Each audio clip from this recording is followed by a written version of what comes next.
Ganyan din ba kayo magluto ng inyong sopas? Simple lang. Abot kaya ng bulsa. Affordable. Masarap na.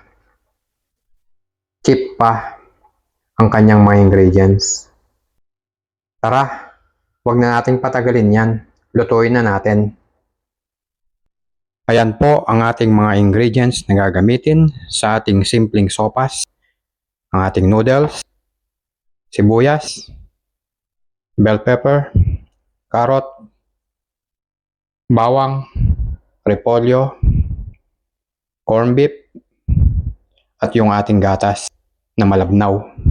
At syempre gagamit din tayo ng water, mantika, paminta, at yung iba pang mga pampalasa na pwede nating ilagay sa ating sopas.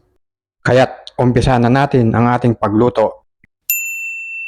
Lagay ko yung kawali natin, painitan. Maglalagay ako ng mantika sa ating kawali.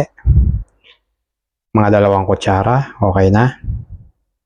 Ayan, mainit na yung mantika natin. Lalagay ko na yung ating sibuyas una. Gigisahin ko lang yung ating sibuyas hanggang sa maging translucent ang kanyang kulay. Pagka ganyang itsura na yung ating sibuyas, pwede ko nang ilagay ang ating bawang. Patuloy ko lang siyang ihalo hanggang sa maging golden brown din ang ating bawang. Ilalagay ko na yung ating corned beef at maigisa na rin siya. Yan, luto-lutuin ko lang yung ating corned beef. Tapos susunod ko na yung ating carrots. Halu-haluin lang.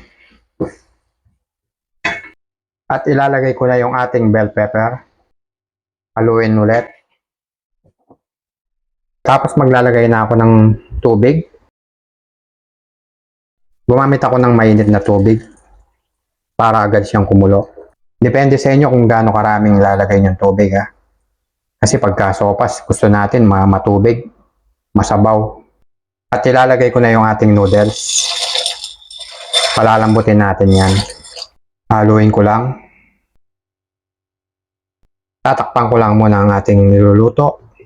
At ayan natin siyang kumulo at lumambot yung ating noodles. Ayan, kumukulo na siya. Haluin ko muna. Sasabay ko na yung ating gatas sa kanyang pagkulo. Maglalagay ako ng isang beef broth cube. Maglalagay rin ako ng paminta.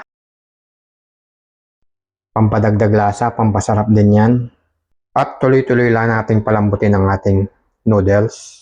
Titikman ko muna yung ating niluluto. Tamang-tama lang yung nilagay nating tubig. Kaya hindi na tayo maglalagay ng salt.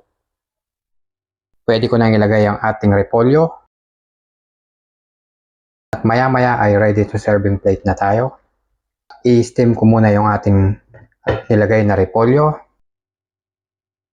Ayan. Okay, alright na tayo sa ating sopas.